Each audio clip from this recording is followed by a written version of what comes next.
Là, moi j'en ai ras le cul, là. Je vais rentrer. Ouais. J'en ai parlé à ma fille de ça.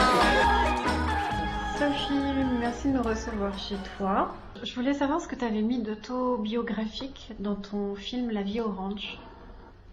Beaucoup de choses. Déjà l'histoire de façon générale, c'est-à-dire un groupe d'amis très très fusionnel, qui passent tous les jours, qui ont un rapport en fait quotidien et la nécessité de partir de ce groupe à un moment pour pouvoir se développer. Viens, j'en peux plus de la vie orange. Je voudrais habiter avec toi, tu comprends? Les personnages aussi, c'est-à-dire que les personnages qui sont écrits et qui sont dans le film, ils sont inspirés de mes amis de l'époque. Qu'est-ce que j'ai mis d'autre? Les situations, il y a beaucoup de situations dans le film qui ont été écrites à partir d'archives que moi j'avais, des vidéos ou des enregistrements, parce que c'est vrai que comme j'étais en vidéo, j'enregistrais plein de choses, donc j'avais finalement plein de matière pour écrire le film. Comment tu as réussi à maintenir cette énergie tout au long du processus de tournage en fait? Déjà à la base, je pense que j'ai choisi des filles spécialement énergiques. C'est-à-dire que quand je les ai rencontrées, donc c'était en boîte de nuit, Paris. Hi Fritz, it's Lola. We met in front of le Baron last week. Elles étaient dans un état de délire assez incroyable. I'm a double giant. Et on pouvait pas les rater quoi. De toute façon, elles prenaient toute la place. Puis en plus, elles sont grandes, elles ont des grandes jambes, des grands cheveux. Elles passent pas inaperçues, hein, même quand on les voit marcher ensemble dans la rue, c'est assez drôle quoi. Donc c'est vrai que déjà visuellement, je me suis dit waouh. Et puis aussi le volume sonore, hein, qui était quand même. Elles ont de la voix, on va dire. Et du coup, donc je pense qu'il y a l'énergie qui passe par ça. Après, je pense qu'il y a aussi une forme d'énergie par la construction même. Disons que l'énergie, je l'ai rassemblée, je l'ai exagérée et je l'ai condensée. C'est-à-dire que c'est de l'énergie, mais qui est prête à exploser. Ouais, c'est une déflagration. Voilà, c'est ça. Donc déjà, par ma méthode d'écriture des dialogues, c'est vrai que parfois, quand elles parlent, c'est vrai qu'elles parlent quand même plutôt les unes après les autres, quoi. Et donc moi, j'ai tout rassemblé et finalement le côté cacophonique et la superposition des dialogues fait que ça concentre encore plus l'énergie et je souhaitais qu'il y ait une rapidité tout le temps dans tout et que les choses soient tout le temps simultanées, c'est-à-dire que pendant toute la première partie du film il se passe toujours au moins 2 choses à l'image, c'est-à-dire que en gros on peut aller voir le film plusieurs fois parce qu'on peut pas tout voir du premier coup, donc c'est vrai que dans un plan il y a toujours plusieurs choses au niveau de l'image et au niveau du son quoi. Et donc en fait, ça fait comme quelque chose de doublé quoi, à chaque fois. Donc je pense que ça participe aussi à l'énergie du film. Et puis la dernière chose, c'est le montage aussi, je pense. C'est vrai que moi, je prends pas vraiment le spectateur par la main. Et donc voilà, tout ce qui est, on voit pas le personnage rentrer dans la pièce, fermer la porte.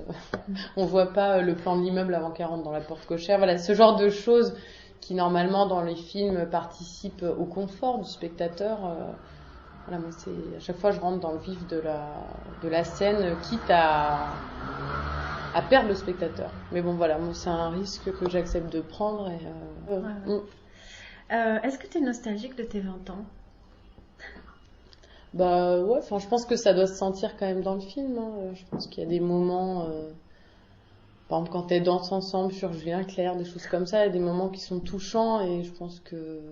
moi, j'ai une émotion en regardant le film à ces moments-là, mais je pense que ça touche aussi d'autres personnes. Je le sais, sa façon d'être à moi parfois vous déplaît. Autour d'elle et moi, le silence se fait, mais elle est ma préférence à moi. Tu es ma préférence à moi. Je n'ai pas un rapport fantasmé aux jeunes filles que je filme. Après, je pense qu'il y a des hommes qui ont fait des très beaux films avec des bandes de filles. Rosie a fait des très beaux films avec des bandes de filles. Romer a très bien filmé les jeunes filles aussi. Enfin voilà, mais je pense qu'à chaque fois, il y avait quand même un fantasme. On sent l'homme en fait derrière qui filme ce qui le fait fantasmer quoi.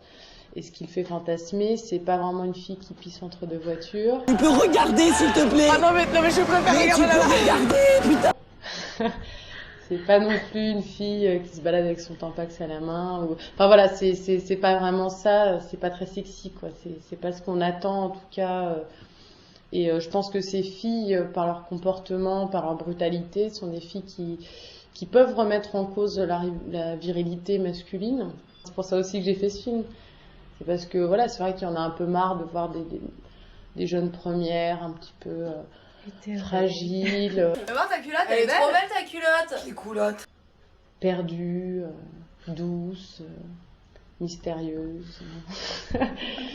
Mais je t'ai envoyé 2 textos de Moi aussi je suis une grosse pétasse. Pétasse.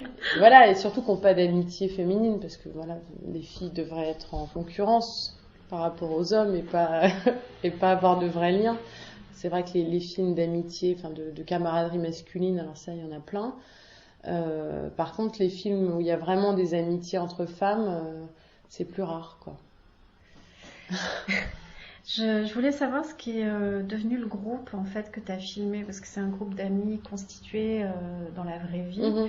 Et je voulais savoir si d'aventure ils avaient suivi un peu le même mouvement de dislocation qu'il y a dans ton film en fait. Ils en sont où aujourd'hui? Bah, il n'y a plus de colocation. Disons qu'ils ont rendu l'appartement juste après le tournage.